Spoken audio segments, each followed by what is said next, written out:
This review is made possible by the Restored Rusty Relics Car Club of North New Jersey. If you're in the New Jersey or New York area, please check them out and consider joining the club. They do monthly events, meetings, and have formed a community around these awesome vintage cars.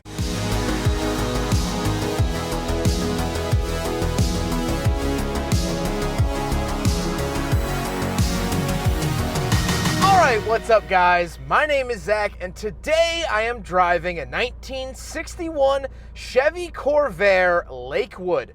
Behind me is a 2.7 liter flat 6, and down below is a 2-speed power glide transmission. Now I am super excited to be driving this Corvair for two reasons. First of all, it's a rear engine flat 6 that is air cooled from an American manufacturer of Chevy, which is bizarre on its own right, but then this is a Corvair Wagon, which was only made for 1961 and half of 1962. So this is an incredibly rare car on its own, but then it's just so much more after that. And so I am incredibly excited to share this car with you today. If you would like to submit your own vehicle, you can head on over to my website, zachpradel.com/submit. It's a quick and easy submission form, takes under a minute to fill out, and I come out to you. But let's get back to that rear engine flat 6. Well, like I said, it is air cooled. However, the 2.7 liter isn't what normally came in this car. It's actually been swapped for a larger passenger vehicle engine. The Wagon actually got a smaller engine shared with the van, and it was designed a little bit differently for that. However, the Corvair was known for being a rear engine air-cooled Chevy product. Why Chevy did this is kind of up for a debate. Were they trying to find the new technology? Were they trying to make an efficient economy car like Volkswagen was absolutely killing it and they just copied their homework? Everyone has a different idea of why they did, but the ending point is that they made this. They made an air-cooled rear-engine car, and this is it. Now, like I said, paired to it is a 2-speed power glide. It's an automatic transmission, and it's fine, but it is a transaxle, so it is rear-wheel drive, which is unexpected, and it's shifted in a very interesting way. There's this sort of lever to the right of the dash. You pull it down for reverse, up for drive, and then park is just neutral with the handbrake on. Much like BMW's modern SMG transmission, Chevy was doing it back in the early 60s, so very cool to see that. Last but not least, like I touched on earlier, the Corvair Wagon is rear-wheel drive. So how does it feel to drive a Corvair Wagon? Well, in all honesty, it doesn't drive or feel much different than any other cars in its era. Any 60s cars that I've driven, it has decently vague steering, very light steering. However, the only big thing is that all of the sound is behind you. The intake noise, the running noise, it sounds like someone's tailgating you in a Peterbilt.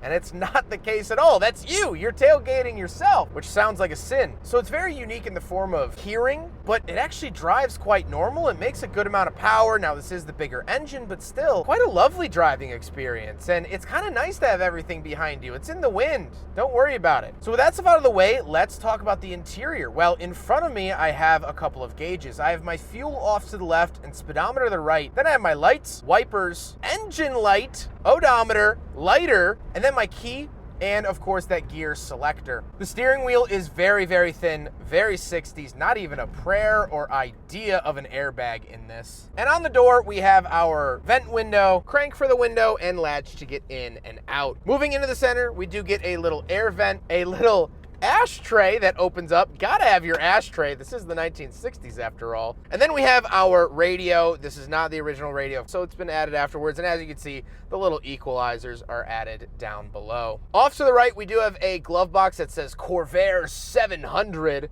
which is just a very cool label. And then we don't get any center console, so we don't have any cup holders. The Corvair Wagon unfortunately fails the big friggin' bottle test, but 100% to be expected, and nothing new here today, folks.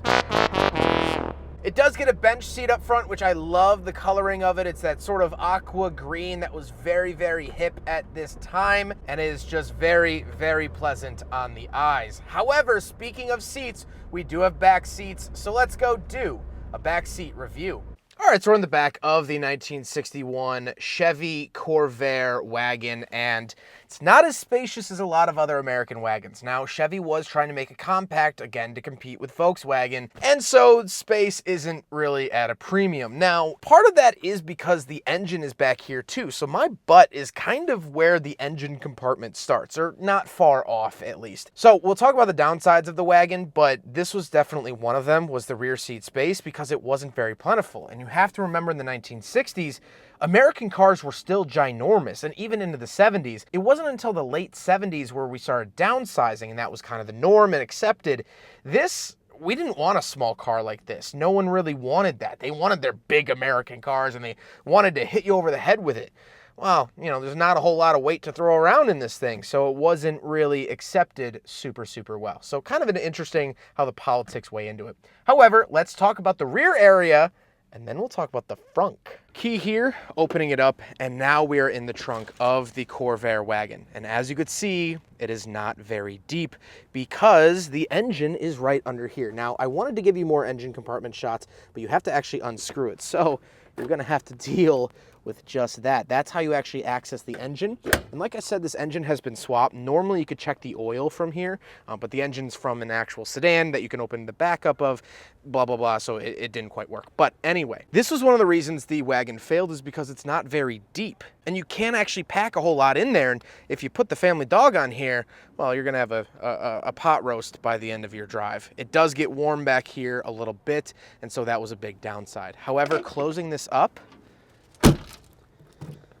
you can come around the front, and because we don't have an engine up here, we also get a keyhole up at the front, and boom, we actually have a front trunk. Very, very cool, and something you definitely didn't see here in America in the early 1960s. So I absolutely love this part of the Corvair. Look at how cool that is. It's a frunk in 1961. Now we gotta talk about the looks, and I've always loved the look of the Corvair. I think it looks interesting. It's definitely cool to see it in its wagon form. Like I said, so rare to see the wagon because they only made it for a year and a half and then canceled it. And we'll talk about why in a second, but this color is so chic 60s. I love the design, taillights, headlights, all together. I think it is a really, really wonderful and very cohesive car. It looks like it was all designed by one person and not by committee like some modern cars feel like they were designed by 8,000 different people. That's not the case. This is artfully done, which I really, really appreciate. But with all of that being said, let's get on to my final thoughts. What do I think driving a Corvair, let alone a Corvair wagon? Well, it's incredibly cool to be driving a rear-engine flat-six Chevy product. I mean, what a time for Chevy to just be experimenting with things. And as we now know, over 60 years later, it didn't quite pan out. But at the time, they were trying things. They were trying to see what the next big thing would be. They weren't forced to make this by any means. This is pre-oil crisis by over 12 years. So they weren't forced by anything to make a rear-engine air-cooled car, but they did it. They thought, hey, maybe we can be the forefathers of this technology in the American market. And unfortunately, it just didn't pan out. But what also didn't pan out was the wagon. Why, you might ask? Well, what's a wagon supposed to do? What's the big advantage of a wagon?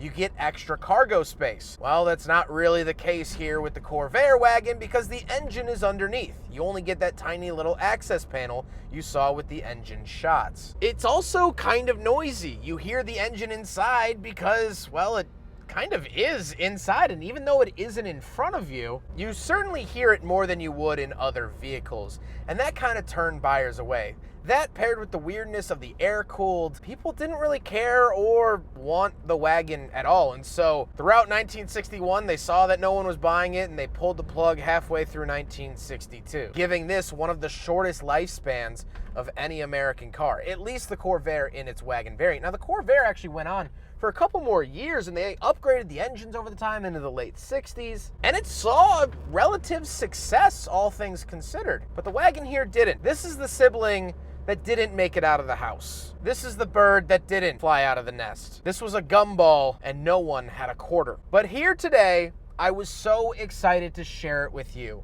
I love taking a look at the unloved, the unfavored, the forgotten cars and giving them their time in the sun, giving them the opportunity to show off what they were made of. And I think the Corvair wagon was made of something very special. Short-lived, but very special. I hope you guys enjoyed the video. Huge thank you to Steve for letting me take out his Corvair wagon. Steve is the Corvair guru. If you know Corvairs in New Jersey or New York, you know Steve. He is absolutely wonderful, so well versed in these vehicles. I can't thank him enough for giving me the opportunity to drive a Corvair. But I hope you guys enjoyed the video. Don't forget to rate the video, comment on the video, and subscribe if you really liked it.